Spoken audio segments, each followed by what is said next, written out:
Okay.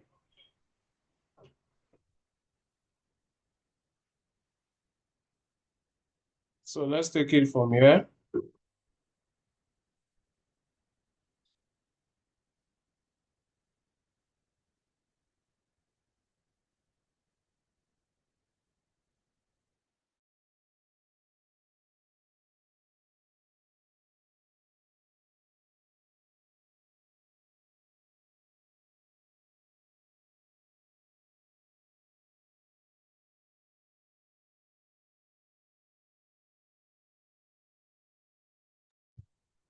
Okay, so please confirm you can see my screen. Is my screen showing?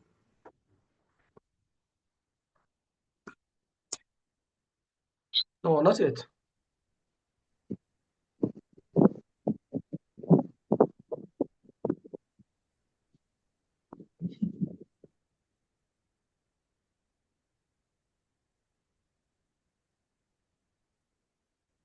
Okay, what about my Excel? Is Excel showing too?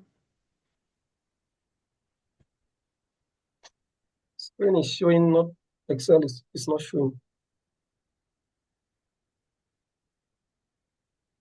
Okay, you can see both now.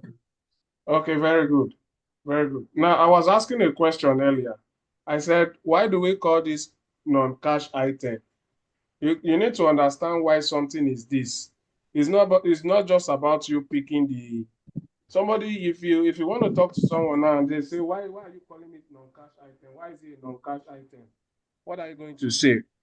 So you need to understand the background of so many things that you use at your workplace. So who can tell me why is it called a non-cash item?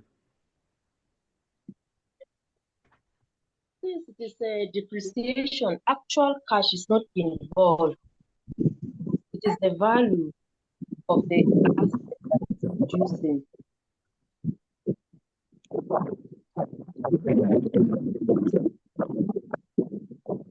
Uh, Hello. I'm with you. Go ahead. Hello. Yes, go ahead. Yes, I said Okay. actual cash is not involved because it is the value of the asset that is reducing during the course of the year. So we just it's like kind of monetizing the value, but the cash is not really like taken away or being deducted. Okay, that's very good. Who else? Yeah. No cash item. All the no cash item. They are all a transaction that must be recognized in accounting before accounting can be balanced. But it will not come in form of cash, and it has to be recognized. The value of it, we have to recognize the value of it, even though the cash is not being involved.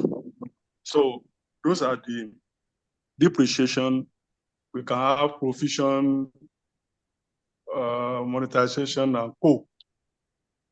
We have to recognize it, the value, but the cash is not involved in it. That is why they are now referred to it as a non-cash item. And without recognizing it, the account cannot be balanced. It can be in form of income or expenses. Okay, thank you very much. Yeah, you guys are correct.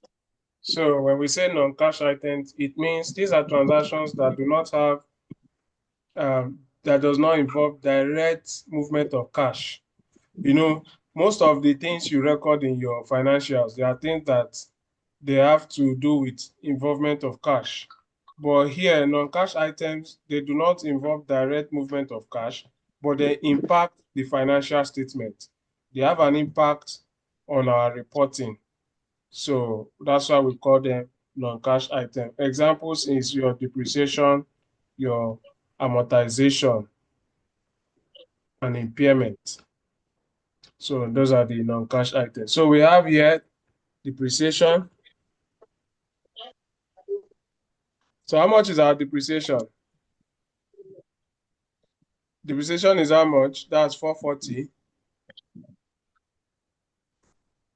Then give me the next thing. What's the next thing we have?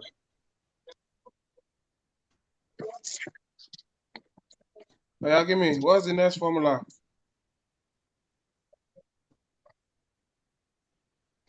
Please, let's be fast. Let's be fast in these things. What's the next thing? I expected us to have these things in our note. What's the next formula? Increase Just give me. Okay, so the next one we have changes increase in in equity. capital. In equity. What do you say? increase. I said changes in Increase in what? Working capital. Okay, now the heading is supposed to be changes in working capital. equity. Okay. The changes can be increase or decrease now because we Yes. have increase. Yes. So it can be decrease or increase. So the heading, the appropriate heading is supposed to be changes in working capital. Now, we understand the fact that working capital refers to those capital used for the day-to-day running of a business. They are the capital that is used for operational activities. You can easily convert them to cash, easily use them to do something to keep the business going. And as simple as working capital is very, very important for the survival of a business. You cannot have a good working capital in place without, you cannot have a good business in place without working capital. Many of you will be very happy when you get to the office tomorrow and they say there is no light, there's no money to buy fuel. There's no money to buy fuel. You just can't do those daily things, those things that are needed. How many of you will be very happy with such a company? That's a sign that the going concern of such a company will be threatened. Any company that does not have a good working capital in place will struggle with going concern. So working capital involves those operational activities. And when we talk about working capital, we are talking about both current assets and current liabilities. Both current assets and current liabilities. That is working capital. So now,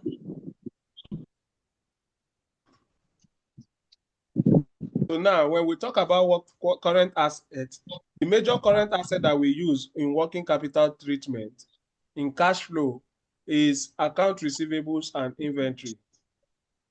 But in some cases, you can have prepayment, other forms. But the major ones we use is account receivables and inventory. Then for current liabilities, we only make use of account payables.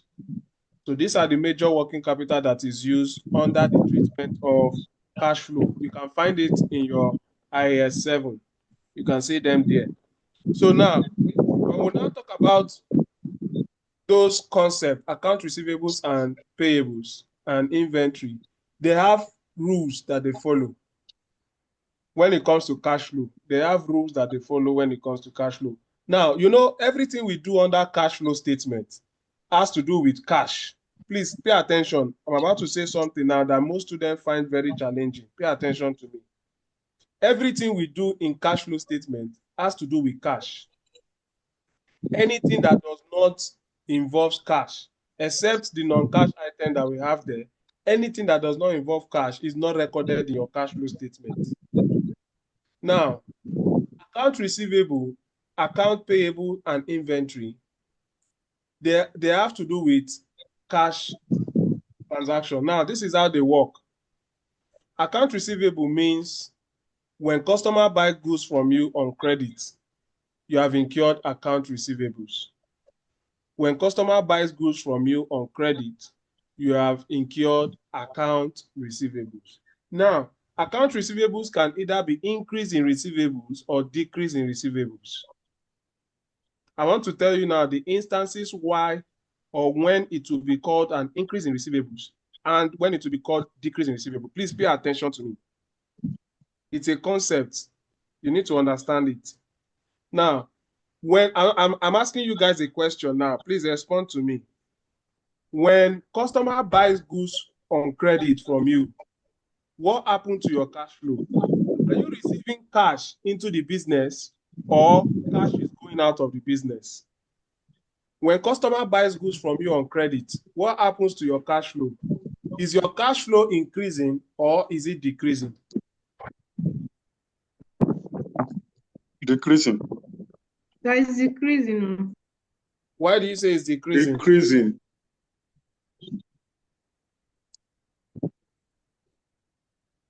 Yeah, if the cash receivable is increasing, I mean, when the customer buying credit, definitely our cash flow has been decreased because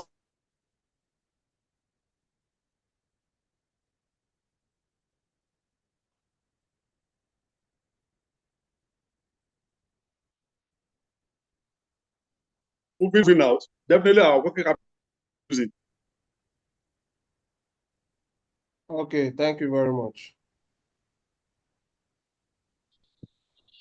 When your cash flow is, when account receivable, when customers are buying goods from you on credit,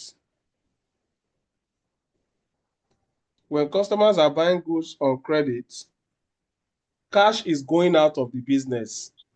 You are not receiving money from your customer. They are buying the goods from you on credit. They are collecting credit from you. Cash is what you are doing indirectly is that cash is going out. Hello?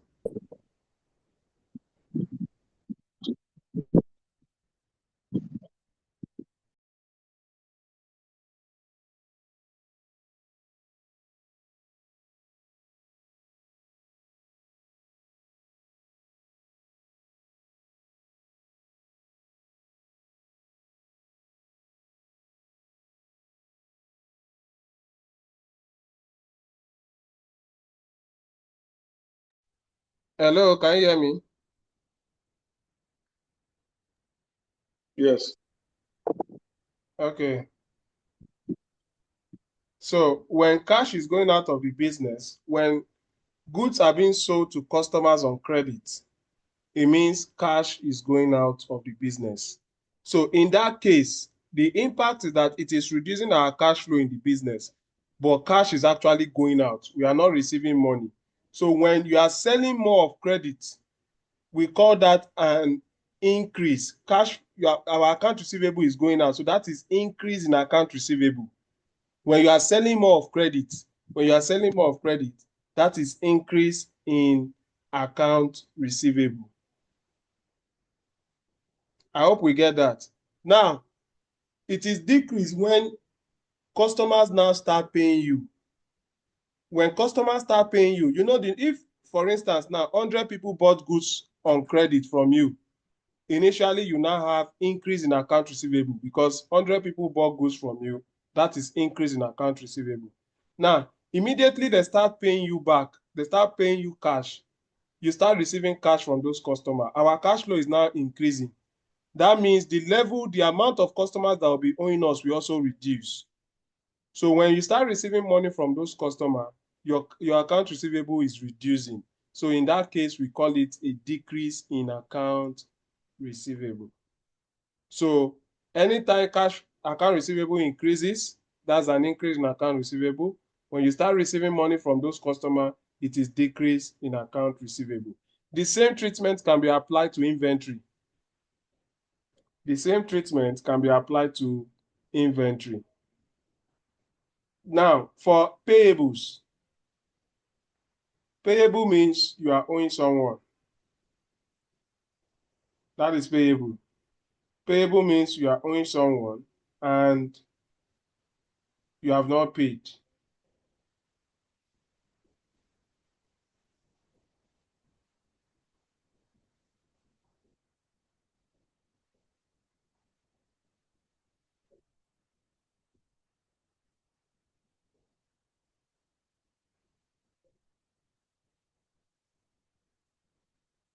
So payable simply means you are owing someone.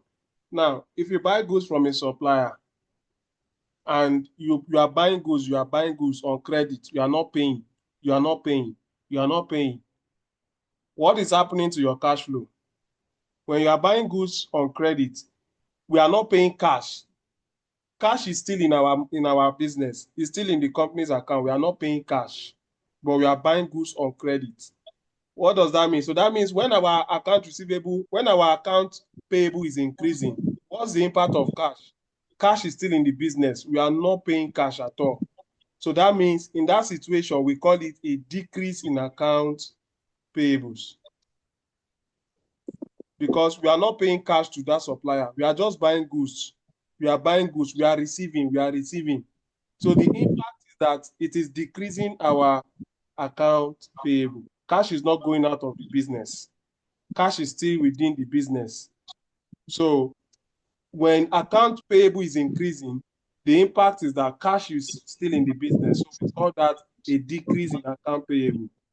But when we start paying the customer now, when we start paying the supplier all the money we owe, what is happening to cash? Cash is going out of the business because we are using cash to pay the customer. In that case, we now call it an increase in account payable.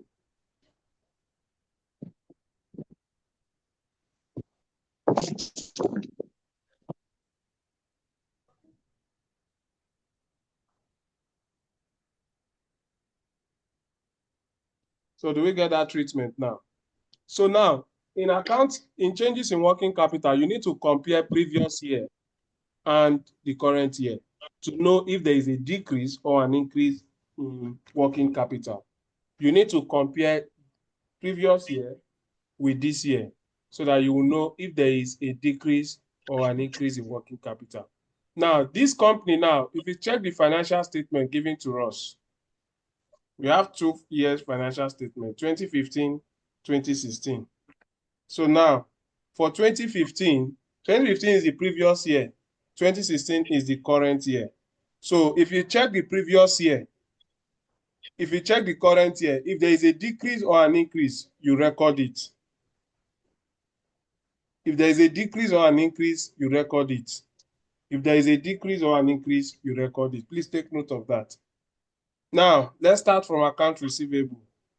Account receivable in 2015 is 980. In 2016 is 1,072. Is it a decrease or an increase? Is it a decrease or an increase? Is an increase. So that means that is an increase in account receivable.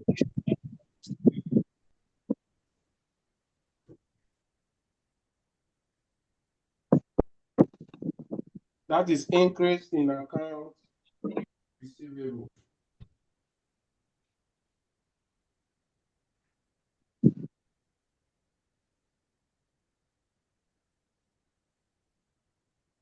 Now, when it is an increase in account receivable, what we do is that you would jacket it because money is actually going out of the business, so that is negative. So that would be negative. What's the difference? 92. 22. Excuse me, sir.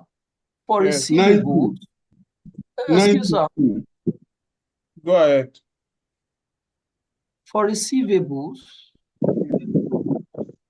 or is it not going to lead to cash inflow? Why is it being negative? I thought it's payable. No. It's payable that will lead to cash outflow. That is, receivables will lead to cash inflow, but you are not receiving money.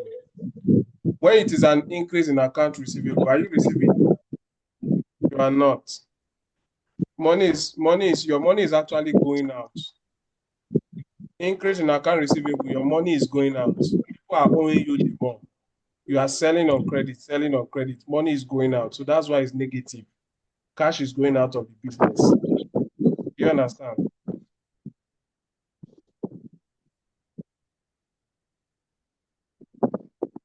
Do you understand me now? It's clear now. Okay, so the other one now, let's go. Inventory. Our inventory in 2015 is 2078. Then in this 2016, 2542. What's the difference between the two of them?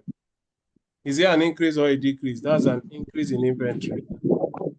So the first one is 92, not 22. Increase in receivable. Okay, you say 92. Yes. Okay, then inventory is now what? 464. 464. 464. In jackets.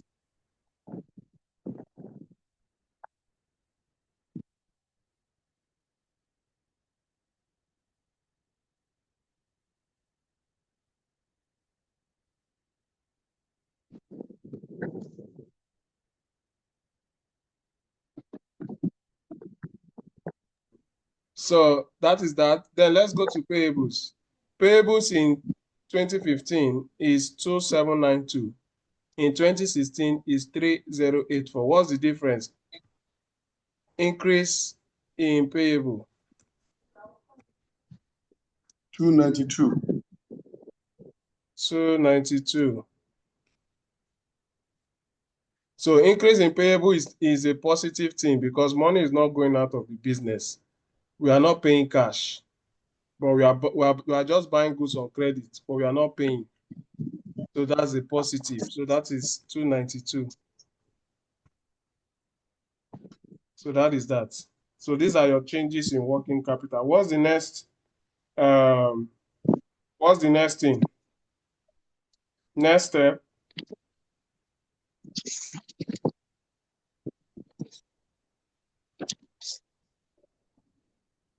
What's the next? Expenditure. Capital expenditure. So capital expenditure now, we have your capital expenditure now will be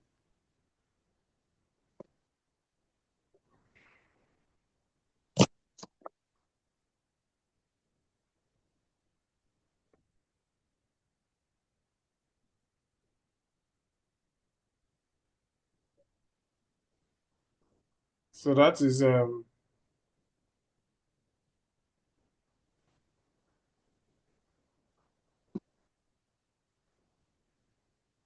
how much is our capital expenditure here? 2016, 624. Where do you see it? Current assets. Okay. So how much? No, I'm saying non-current assets. Non-current assets. How much is it? How much is the capital expenditure that we spent? Okay, the difference.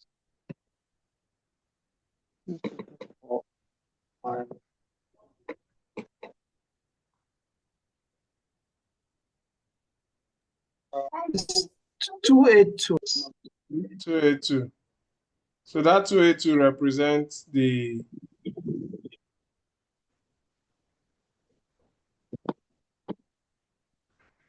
capital expenditure for the period. But sir, we have to depreciate to not be for 2016. We are not depreciating now.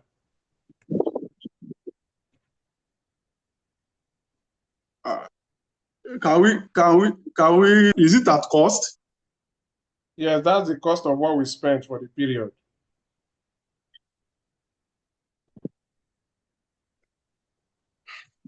Okay.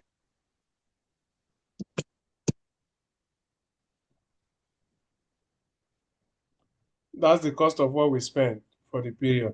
What do you call it? 282, Abi? Yes. 282.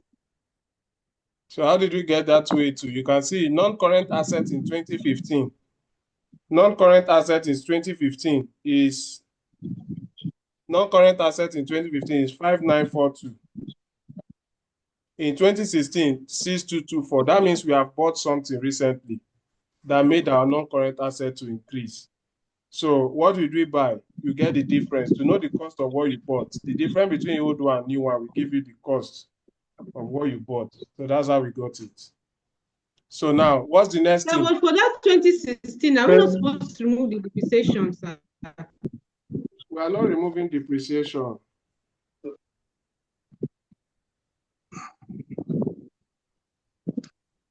No, we are not removing, but what I'm thinking is that that 6224 is after depreciation. We have to add it back.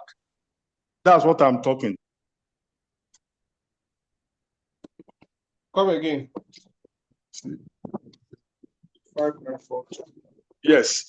What I'm saying is that the 2016, according to the profit and loss account, statement of profit or loss as of 31st December 2016, which we have depreciation of 440 in 2016. So our non-current assets, by the time it will statement of position, that is financial position, I believe the depreciation might have been reduced from it. So in our cash flow analysis, we have to add back the depreciation before we can compare the previous year, which is 2015, from current year 2016. I get you, but you are saying we should remove depreciation. Is that not what you are saying? What I'm saying that we have to add back depreciation, not remove. That's what I want to say. We have to add it back.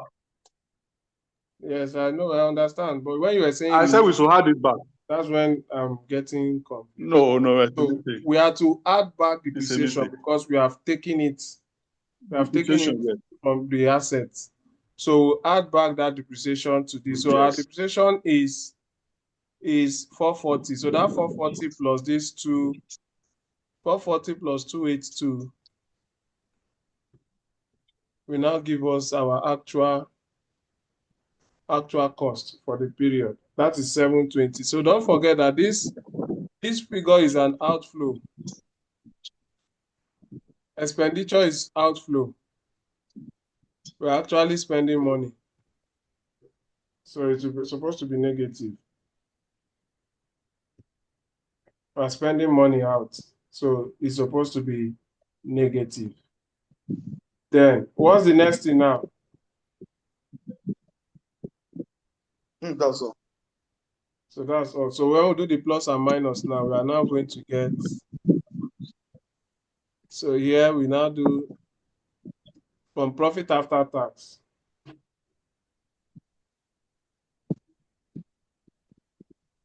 So we have this plus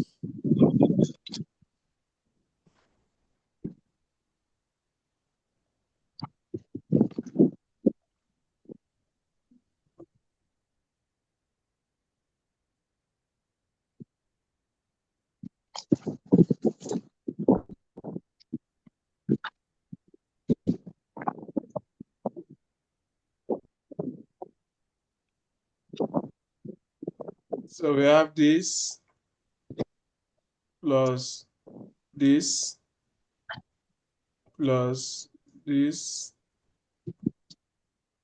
plus this plus this plus this.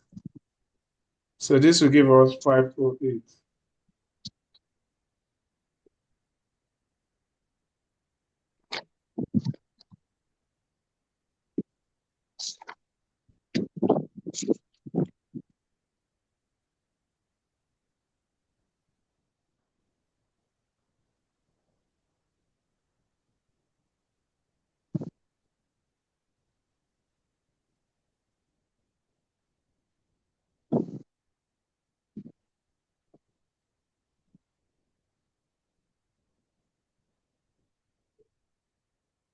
So this is what we call free cash flow to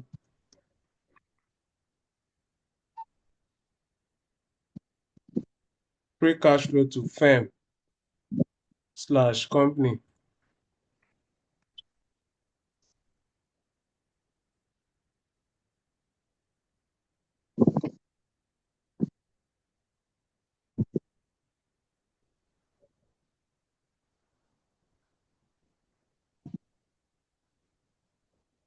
So now we are now going to move to free cash flow to equity.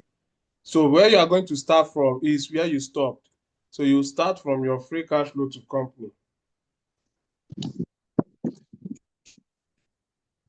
Free cash flow to company, which is here we have 508. Now, what's the next thing?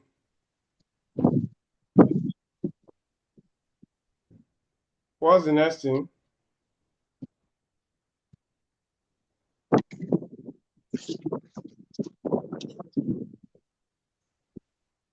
After tax interest.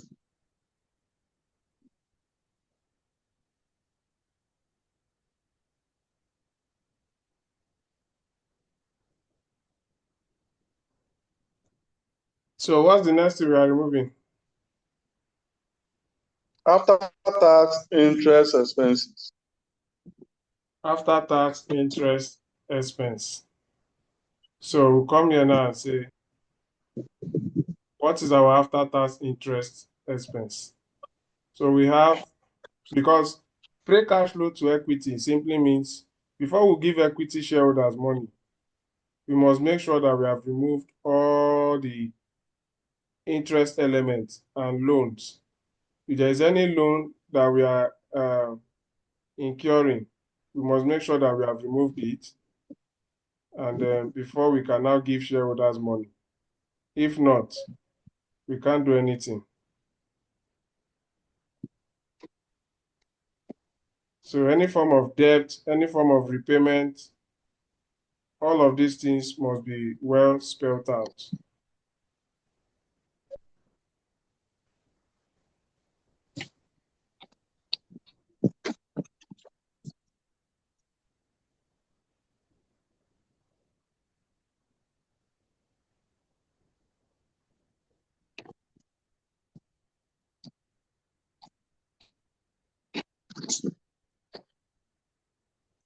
So what is our interest expense?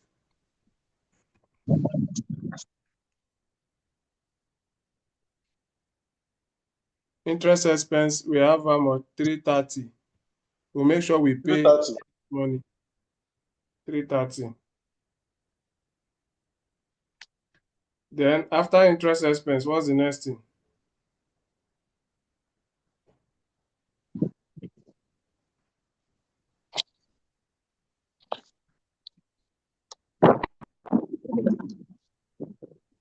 Loan repayment. Loans from debt repayments. Loan from debt repayment. So anything that has to do with debt, interest, and all of that, these are the things you remove.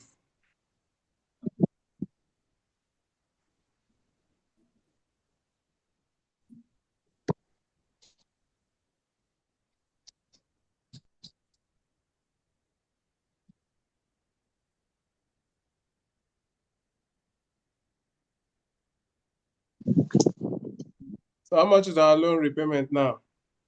You go and check your, do we have any loan repayment?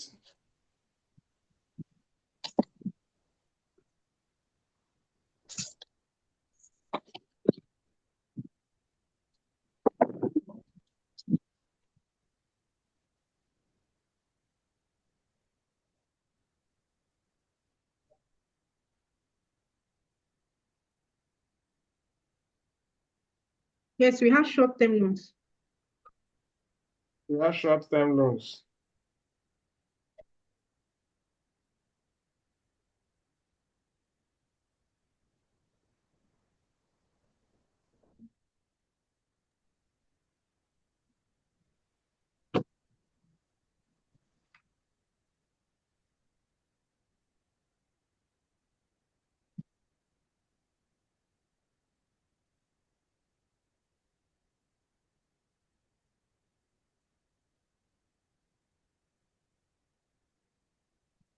Now, how do you know if there's any loan repayment? You check your previous loan and your current loan. Now, short-term loans, last year we have 1432. This year we have 1932. So that means there is a difference. How much is the difference?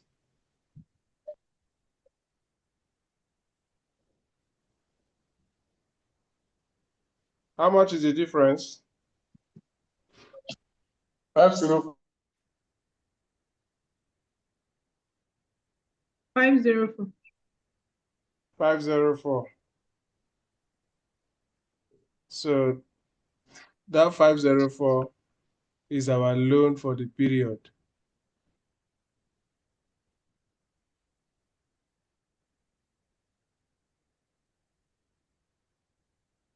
That 504. Now, if you look at this again,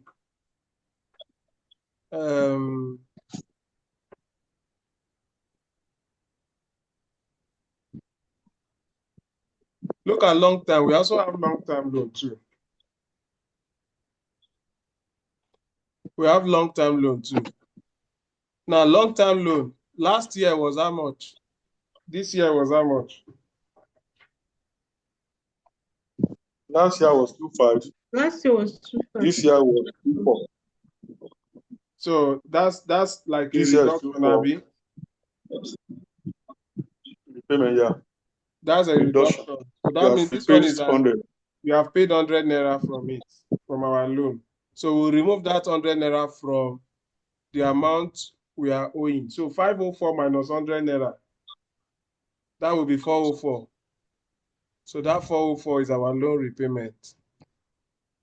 Yes.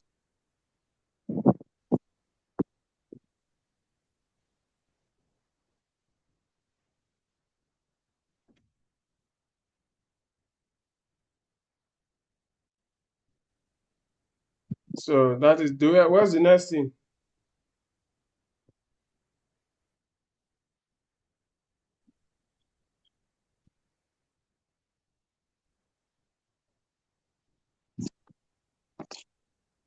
What's the next thing? Debt issued. Huh?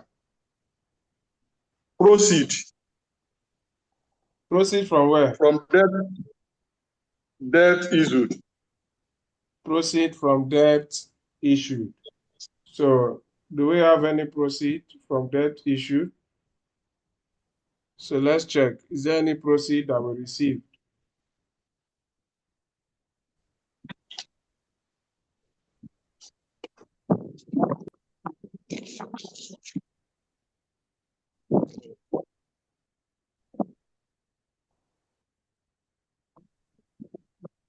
So I don't think there's any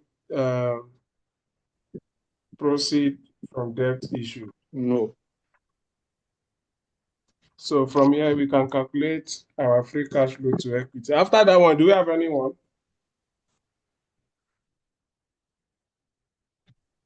Do we have anyone? No, that's the end. So let's go and calculate. So this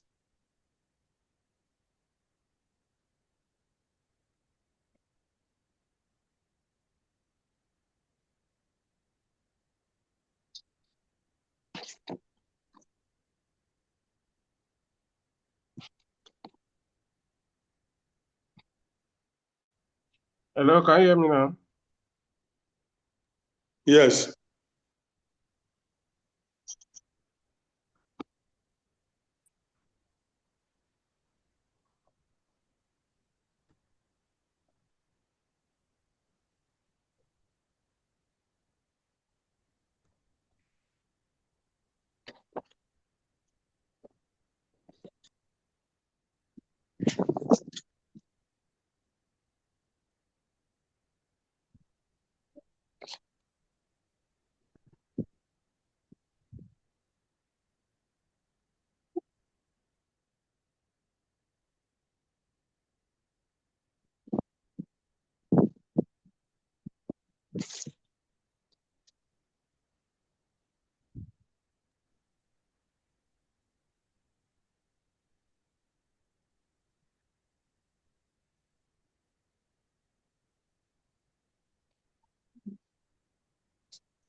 And we have this.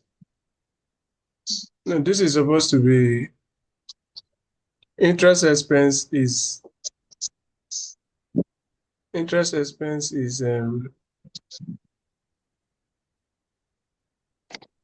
I hope I'm not making any mistake here.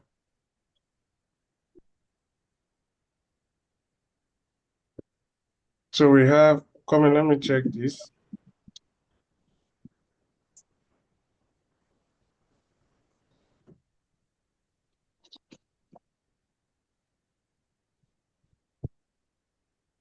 Okay, we have this and this.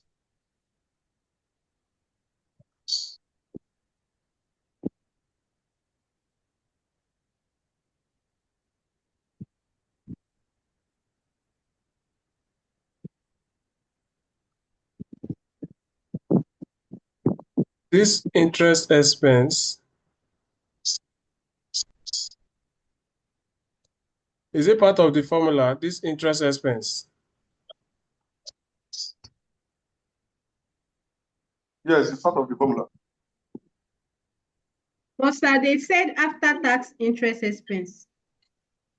Yes, so that's what I'm thinking. We have already removed this. This interest expense is before tax. So we are not supposed to put it. Because if you look at this, they said that's why they say after tax. We don't have any interest expense after tax. The interest expense we have is before Because tax, they and we have taken they it. indicated formula for it on the they indicated formula for it.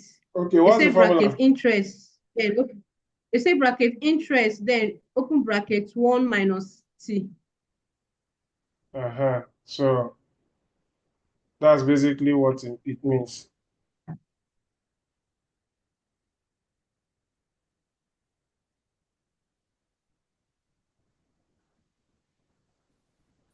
So we are not putting that interest expense in that place. All right, so that is our free cash flow to, this is your free cash flow to equity. So this is the amount of cash flow that is available to the shareholders now.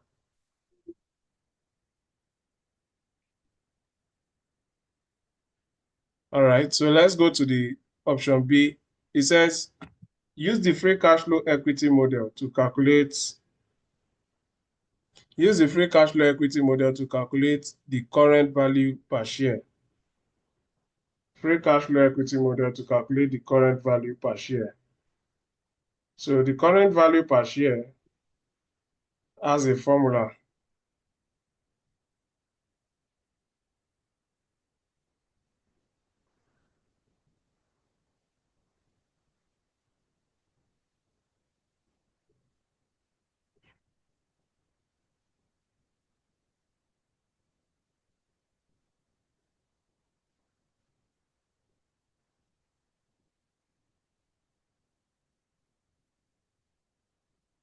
So this current value per share has a formula.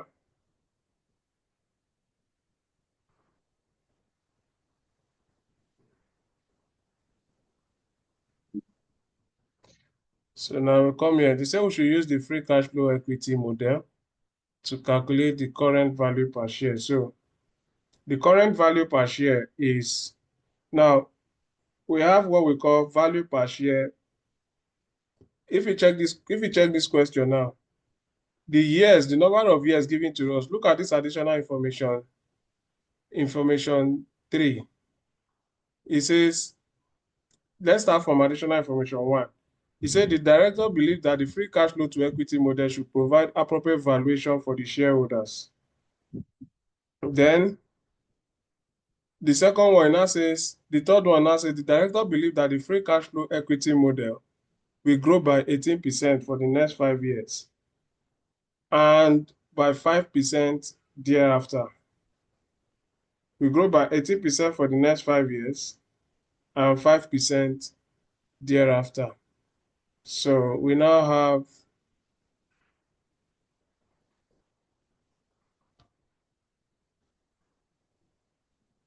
so we come here and say, to calculate the value per share, so we say calculate B.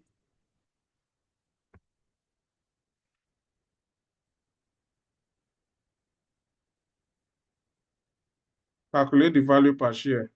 So value per share is, we first of all look for the present value of the current year treatment.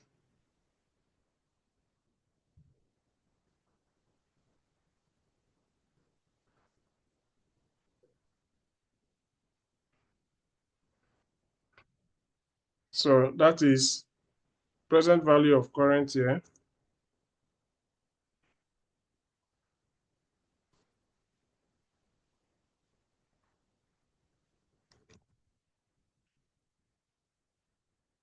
So the current year is actually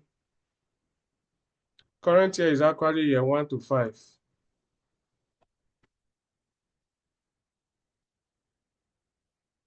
Year 1 to 5. And they said it's going to increase by what? By 15%. They said it's going to increase by 15%. I mean 18%. So that means our free cash flow to equity is 912. From that 912, we are going to apply the what's it called? We are going to apply the increment. We apply the increment on the figure. So you say this is here. 1, 2, 3, 4, 5. So here we have the free cash flow. Free cash flow to equity. That's 912 for all the years.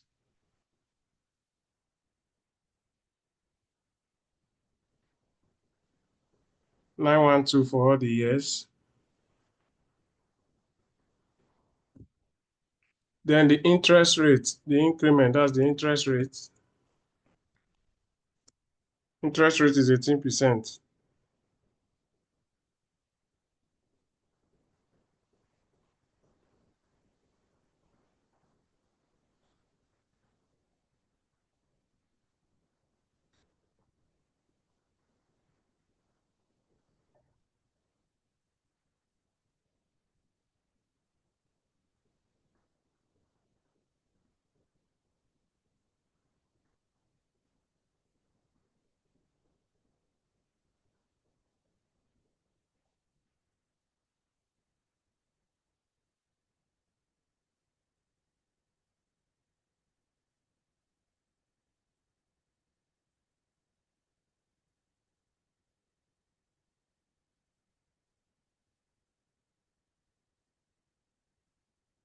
So apply 18% on this. What do we have?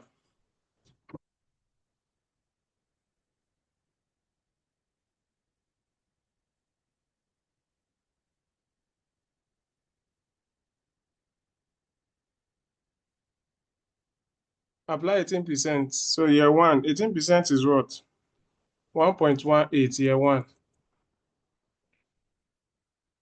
1.18 raised to power 1.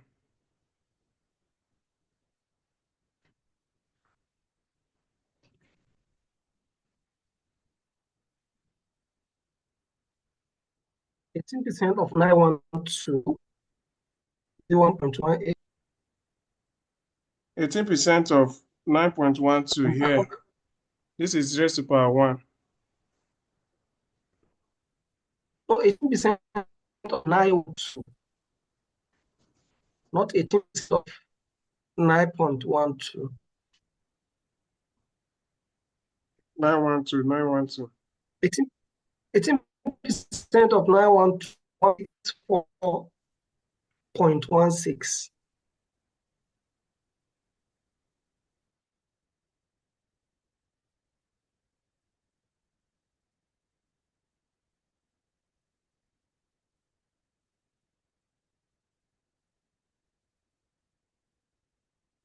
So here 9.1.1 raised to power 2.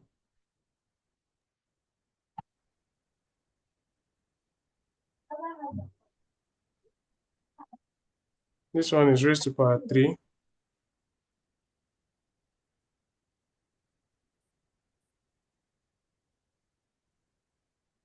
Oh yeah, so give me the answer now. What will be our new free cash flow? New free cash flow will be what?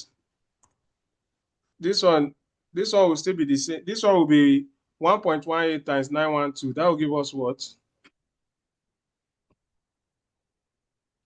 That will give us what?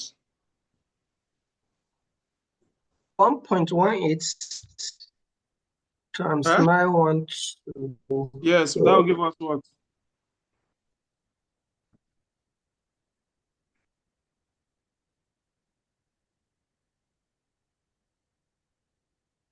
What would that give us?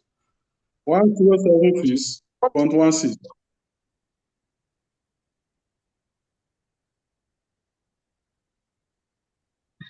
10 what? 76. 0.16. 0.16.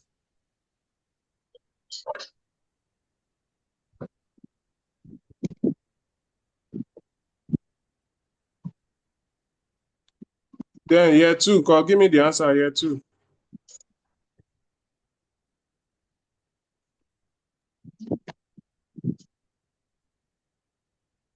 1269.87. 1 what? 1269.87. Okay, year 3. Give me year 3.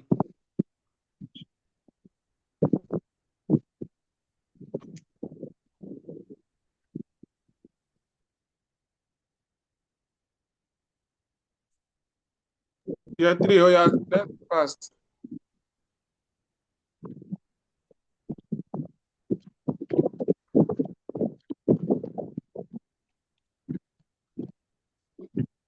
One four nine eight. 1498.45.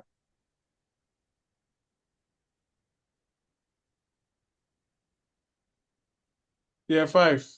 Year 4.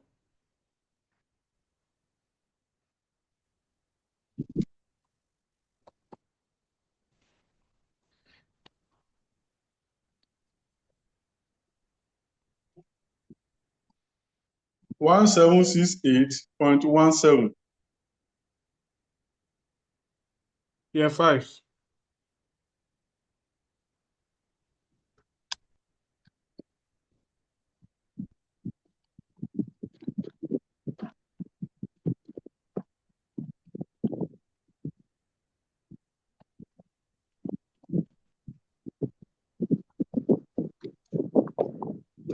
Two 2086.44.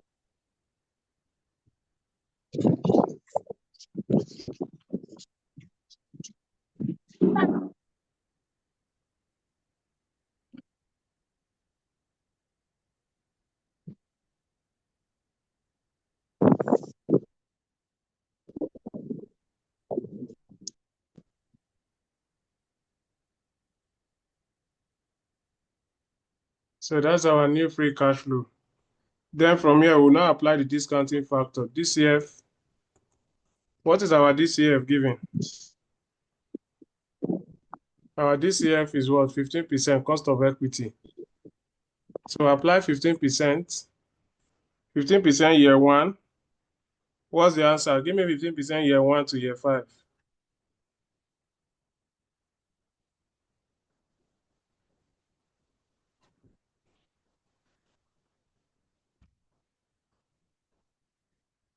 Oh yeah, give me 15% year 1 to year 5.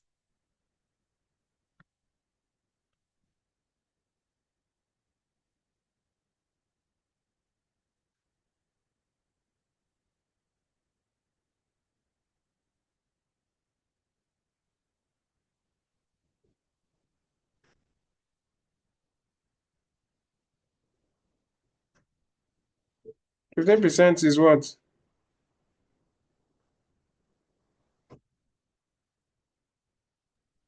For your one, sir, is 0.8696. 0. 0.8696. Okay, year 2.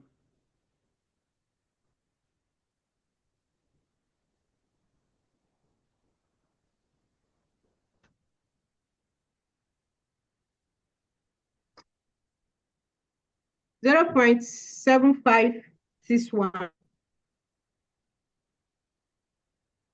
Year 3.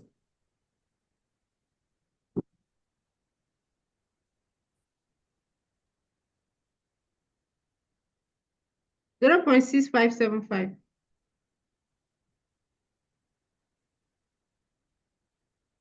Year 4.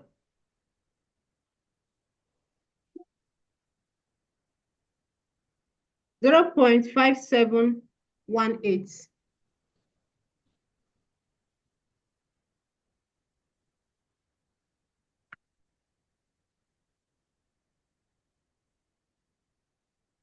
Hello, sir.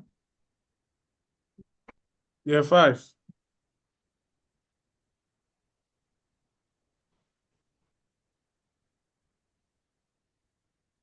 0.4972. 0.4972.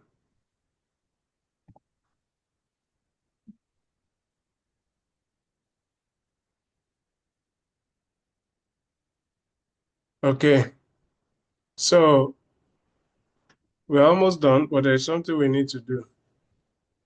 So let me see.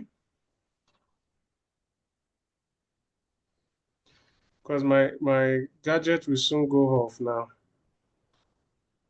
So I think we're going to continue from here. Let me just save this part.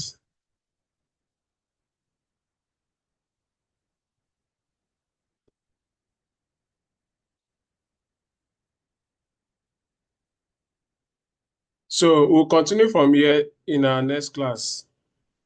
We'll see what the next thing we are going to do before that, because my laptop will soon go off. So once we finish this, we're going to quickly look at APV by next week.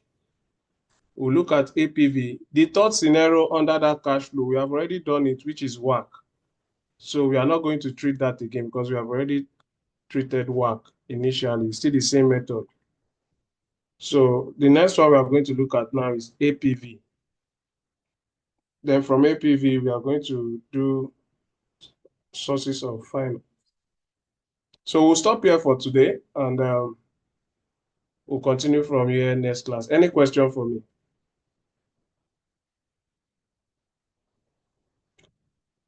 Any question?